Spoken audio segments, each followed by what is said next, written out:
Վարչապետ Նիկոլ Փաշինյանը կարծում է, որ Ռուսաստանի կողմից Հայաստանից ներմուծման, ինչպես նաև իր տարածքով դեպի ԵԱՏՄ այլ երկրների հայկական ապրանքների արտահանման սահմանափակումները ԵԱՏՄ անդամ մի շարք երկրներում լուրջ անհանգստություն են առաջացնելու։ Գործադիրի նիստում հայտարարելով այդ մասին վարչապետը նաև հիշեցրեց, որ Հայաստանը շարունակում է սերտ աշխատանքը Եվրասիական տնտեսական միության հետ։ Եվրասիական տնտեսական միությունը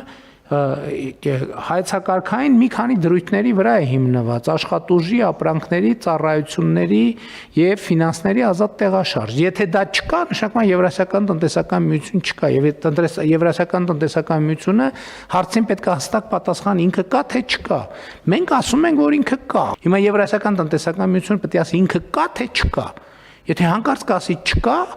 այսինքն դե յուրե ուղիղ կամ բանով նամյոկով կասի, որ չկա, դե մենք ինչ անենք։ Փաշինյանը նաև ընդգծեց, որ ինքը ԵԱՏՄ գործընկերներին հարցեր ունի այն հայտարարության առնչությամբ, որը Հայաստանի վերաբերյալ ընդունվել էր իր բացակայության պայմաններում։ Խոսքը մայիսի 29-ին ԵԱՏՄ բարձրագույն խորհրդի նիստում ԵԱՏՄ անդամ 4 երկրների Ռուսաստանի, Ղազախստանի, Բելարուսի եւ Қырғызստանի նախագահների ընդունած հայտարարության մասին է, որով Հայաստանից պահանջվել էր հնարավորինս արագ հանրաքվե անցկացնել ԵԱՏՄ-ի եւ ԵՄ-ի միջև ընտրության հարցով։ Մենք պետք է հասկանանք Եվրասիական տնտեսական միության ցանկացած երկիր, ցանկացած երկրի հետ կապված կարող ասենց որոշումներ կայացնի եւ ուղղակի տես մի օր արտնանալ որոշումներ կայացնել։ Իմ գնահատմամբ, եթե այս հարցի պատասխանը այո է, ուրեմն Եվրասիական տնտեսական միությունը հայտարարում է ինքնալուծարման մասին։ Եվ մենք պետք է ստեղից արդեն հետևություններ անենք։ Այս համատեքստում գործադիրը քննարկեց եւ ընդունեց ինտենսիվ այգիների սեփականատերերի վարկերի մարման սպառված արտոնյալ ժամկետը եւս 1 տարով երկարաձգելու մասին նախագիծը, որի նպատակն է Ռուսաստանի կողմից հայկական ապրանքների ներմուծման սահմանափակումների ֆոնին տնտեսվարողներին աջակցելը եւ Հայաստանից արտահանումը դիվերսիֆիկացնելը։ Եթե այգի է, որը արդեն իսկ մեկ անգամ գոնե բերք է տվել եւ այդ բերքը իրացվել է եւ արտոնյալ ժամկետը ավարտվել է, ապա մենք այգետիրոջը ասում ենք, որ 1 տարի նախ վարկի ժամկետն է երկարաձգվում եւ 1 տարով վարկի մարման արտոնյալ ժամկետ է տրամադրվում, այսինքն մայր գումարը ինքը 1 տարի ժամանակով չի վճարում, դրա փոխարեն 1 տարի երկարաձգվում է, որպեսզի նաեւ այդ վարկային պարտավորությունը համաչափ հետագա տարիների վրա բաշխվի։ Անդրադառնալով արտահանումների դիվերսիֆիկացմանը Փաշինյանն էկոնոմիկայի նախարարից հետաքրքրվեց, թե ինչ վիճակ է շուկայում, ինչինի պատասխան Պապոյանը պարզաբանեց, որ տեսանելի գնանկում կա 2 ուղղություններով։ Ծաղիկն է եղել, որի մասին մենք գիտեինք, եւ լոլիկը։ Մնացած ուղղություններով առանձնահատուկ գնանկում չի նկատվում եւ արկա բերքը կամ շուկայում ամբողջովին վաճառվում է կամ արտահանվում է։ Լոլիկի դեպքում էլ է վաճառվում, ուղղակի գները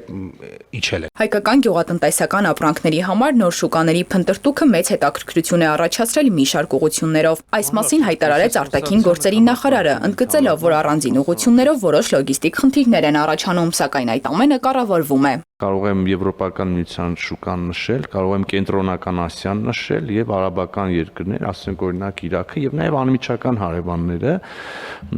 Թուրքիան օրինակ նաեւ իր ողջ այդ բաներով գործող սահմանափակումներով հանդերձ։ Նիստում քննարկվեց նաեւ IMEI կոդերի միասնական գրանցման եւ վերահսկողության համակարգի ներդրումը, որի միջոցով բջջային ցանցում կակտիվացվեն միայն օրինական ներմուծված կամ գրանցված հեռախոսները։ Ըստ բարձր տեխնոլոգիական արդյունաբերության նախարարի սա կօգնի կրճատել ստվերային տնտեսությունը եւ կարգավորել հեռախոսների շուկան։ Անդրադառնալով նախագծին Նիկոլ Փաշինյանը հավելեց, բջջային հեռախոսների շուկան Հայաստանում ամենամեծ ստվերային շուկաներից է եւ դրա դեմ անհրաժեշտ են համակարգային ու քաղաքակիրթ լուծումներ։ Աշխարհում այս լուծումները վաղուց կան եւ մենք քաղաքական արձանագրումը այն է, որ ավարտվում է սև բջջային հեռախոսների շուկայի դարաշրջանը եւ Հայաստանի Հանրապետությունում ոչ մի հեռախոս,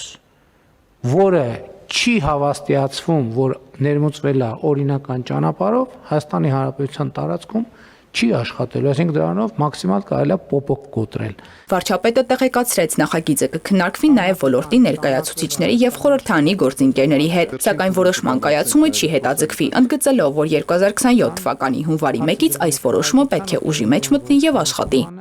Էլեն Խուդյան, Հորիզոն։